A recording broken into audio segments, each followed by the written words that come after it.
8:45 p.m. This is the Sri Lanka Broadcasting Corporation. Here is the news edited by Ramesh Piris and read by J. Yogaraj. First, the headlines. The President calls on the new Chief Prelate of Sri Lanka Ramaniya Mahanikaya. COVID-19 cases detected on the increase thus far. Isolation status in several police areas in the Western Province to be lifted from tomorrow. The government will not cancel the child's education right. Mahara prison inmate dies in unrest. News overseas, Indian farmers defiant against reform as Prime Minister Modi tries to calm anger. Sports, boxing, Mike Tyson and Roy Jones Jr. share an engaging draw in an exhibition at the spectatorless Staples Center in Los Angeles. And those are the headlines. President Gotabaya Rajapaksa called on the newly appointed Chief Prelate of the Sri Lanka Ramaniya Mahanikaya, Most Venerable Makulave Bimala Nayaka Thera recently. The President, who visited the Vidyavansa Peduvena in Minioluwa, Mirigama, where the Nayaka Thera resides,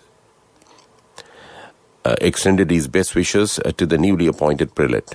Appreciating the unparalleled service rendered by the Ramaniya Mahanikaya for the Sambuddha Sasana and to the nation, President Rajapaksa said that he and the government would extend their fullest support to continue his endeavour. The Army Commander, Lieutenant General Shavendra Silva, says the isolation status in Peta, Foreshore and Matakulia police areas in the Colombo district and Nigambu and Ragama police areas in Gampaha district will be lifted at 5 a.m. tomorrow. He said isolation status will continue in Modara, Blumendal, Kotehena, Grand Pass, Dam Street, Adupati Street, Maligavath, Dematakoda, Keselwath police areas and Vekanda and Vanathamulla Grama Niladari divisions. The Army Commander said Randhya Uyana housing scheme and south of the Ferguson Road in Matakulia police area and Laksanda Sevana housing scheme, Sala Mulla Gramanindar division and Vijaypura Gramanindar division in Vellampitiya police area will be declared as new isolated areas from 5 a.m. tomorrow. He added that isolation status will continue in Kelaniya, Vattala and Paligoda police areas in Gampaha district.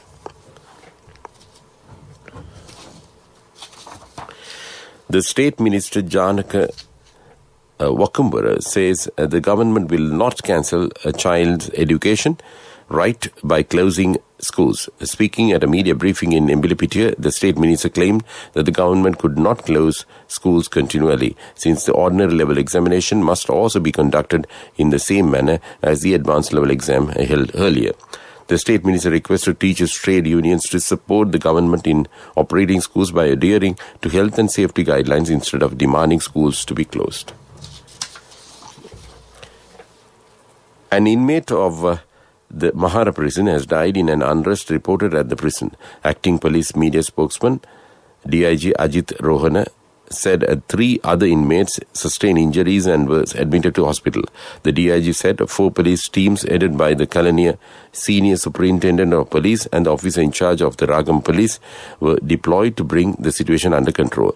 A police special task force team has also been deployed to secure the outer perimeter of the prison. The Commissioner General of Prisons, Tushara Upuldeniya, said around 600 prison inmates serving sentences for minor offences will be given a presidential pardon. He said that they are currently collecting data on eligible cases and it was too early to announce the exact number of inmates who will be pardoned. Commissioner Upuldeniya said according to the guidelines received, the release of inmates will take place in the next 2 to 3 days. And that's local news. A mother knows the pain of each member of the family. Siddhalepa, the trusted relief for aches and pains. An effective therapy for relief from cold, sneezing, flu, headaches, swelling due to toothaches, rheumatic, discomforts, and muscular aches and pains. Siddhalepa, the Veda Mahatmya in every home. The main news story is brought to you by Siddhalepa Veda Mahatmya.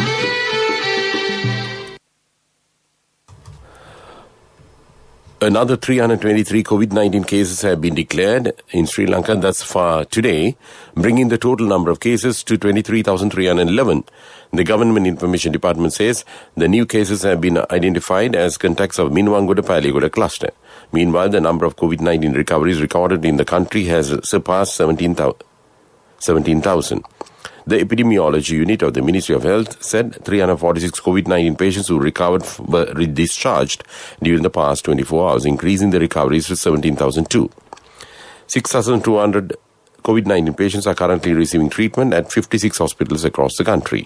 COVID-19 related deaths thus far stand at 109. And that's top news. The main news story was brought to you by Siddhalepa Vedamahatmya. Brush your teeth twice a day for healthy teeth and gums. Supiriviki and Kakulu, your trusted brands in oral care for many years. Supiriviki Ayurvedic toothpaste for adults. Kakulu Ayurvedic toothpaste for kids. 9 Ayurvedic ingredients of Supiriviki will protect your teeth and strengthen your gums. Supiriviki and Kakulu, products from Siddhalepa. In Watchlight, the police say trading activities at the Manning Market and the 4th and the 5th cross streets will not be allowed to operate, although isolation imposed in the Peta police area will be lifted at 5 a.m. tomorrow. Speaking during a media briefing at the police headquarters, acting police media spokesman DIG Ajit Rohana said, although several operations were carried out in those areas prior to the imposition of the isolation orders, permission will not be granted from tomorrow. And that's Watchlight. And moving on to world news headlines, Indian farmers defiant against reform as Prime Minister Modi tries to calm anger. Afghanistan car bombing kills at least 30 security force personnel. France allows shops to reopen. And those are the headlines of the world news. Thousands of Indian farmers angry over a reform of the agriculture sector held the third day of the protests on the outskirts of the capital today, blocking roads into the city and defying a government appeal to move to a designated site. The government yesterday invited farmers' union leaders for talks on new legislation to deregulate agriculture, but that has not calmed farmers' anger over what many see anti-farm laws, and their action appear to be spreading.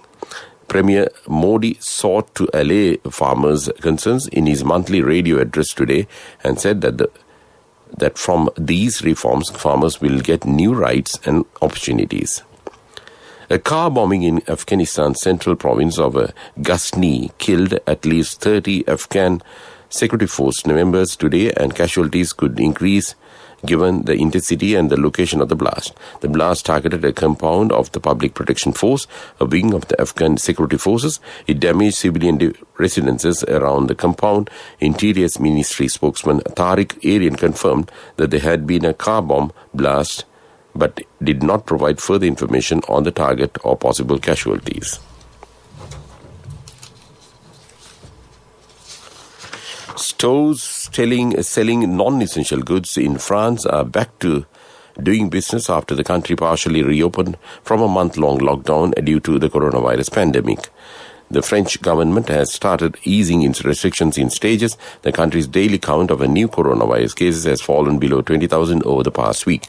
After topping 60,000 in early November, the French government plans to replace the lockdown with a nighttime curfew on December 15 if the daily number of the new infections drops to around 5,000. And that's world news. And moving on to development news, the ever-increasing waste plastic volume in the country will now be converted to an industrial raw material using an innovative technology and will be used as a raw material for modifying asphalt as a value-added product called plastic modified asphalt concrete to be used extensively in the highway road carpeting sector to bring a sustainable solution. And this is a joint collaboration between the Western Province Waste Management Authority, the Western Province Provincial Road Development Authority and AGC Innovate Private Limited. And that's development news. And moving on to sports news, boxing, Mike Tyson said he will continue to go further and do more in the boxing ring after his return to the sport ended in an engaging draw with Roy Jones Jr., the 54-year-old former world heavyweight champion, ended 15 years of inactivity to take on 51-year-old Jones in a high-profile pay-per-view exhibition bout.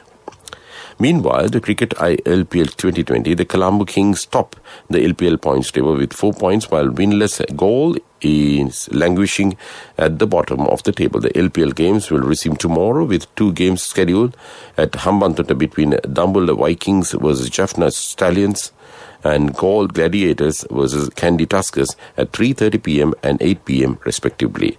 Live coverage of both matches will be aired by the SLBC throughout the Colombo and the regions. And that's sports news. And moving on to business news, Herman Miller is widely recognized as a pinnacle of the prestige in office and interior design solutions, which are constantly enhanced with research-backed technology to improve posture, increase productivity, and provide many other health benefits. As the country adapts to the new normal, many employees and companies have reformed to a work-from-home lifestyle to help minimize the spread of the COVID-19 pandemic. However, prolonged periods of sitting can often make the body and its muscles stiff, contributing to multiple health risks related to bad posture and the lack of body movement. Keeping this in mind, Herman Miller provides a plethora of ergonomic chairs ranging from different sizes, functionalities, features and colors designed to improve efficiency and cross-performance. And that's business news. Economic news, courtesy of... Congratulations on your promotion. It will be our treat, huh? How about today? Oh no, I was just joking. It's fine. I have my LOLC credit card with me. Let's go out today. Introducing LOLC Finance Credit Cards. Fuel the goodness in you. The Committee on Public Enterprise of Parliament had secretaries of 3 ministries joining its committee meeting through online for the first time in history recently. Accordingly, post of the commencement of the COPE committee under the chairmanship of Professor Charita Herath joined the meeting via Zoom technology. Environmental audit report on the water pollution of Kalani River was brought up for discussion, and the meeting continued without any technical hindrance. And that's economic news. Hello, Puta. Did you land already? We're in transit and our flight got delayed. How is Shani? Poor thing with her pregnancy. Calm down, everything is sorted. Why, I have my LOLC World Card with me. We are at the VIP lounge. LOLC Finance Credit Cards. Fuel the goodness in you. Finally, in the weather report, the Met Department says the low-pressure area in the southeast Bay of Bengal is likely to intensify into a depression during next 24 hours and likely to intensify further. This system is likely to move nearly westwards to the north coast of Sri Lanka. It will affect the weather over the island and surrounding sea areas during next few days. Several spells of showers will occur in the northern and eastern provinces and in Polonnaruwa district. Showers or thundershowers will occur at a few places in the western and central and Sabarkamo provinces and in Galle and Matara districts in the evening. And with that, we conclude this news podcast of Sri Lanka Broadcasting Corporation. Before we wind up, let's look at the main points once again. The President calls on the new Chief Prelate of Sri Lanka Ramaniya Mahanikaya. COVID-19 cases detected on the increase thus far. Isolation status in several police areas in the Western Province to be lifted from tomorrow. The government will not cancel the child's education right. Mahara prison inmate dies in unrest. And with that, we conclude this night news bulletin of Sri Lanka Broadcasting Corporation.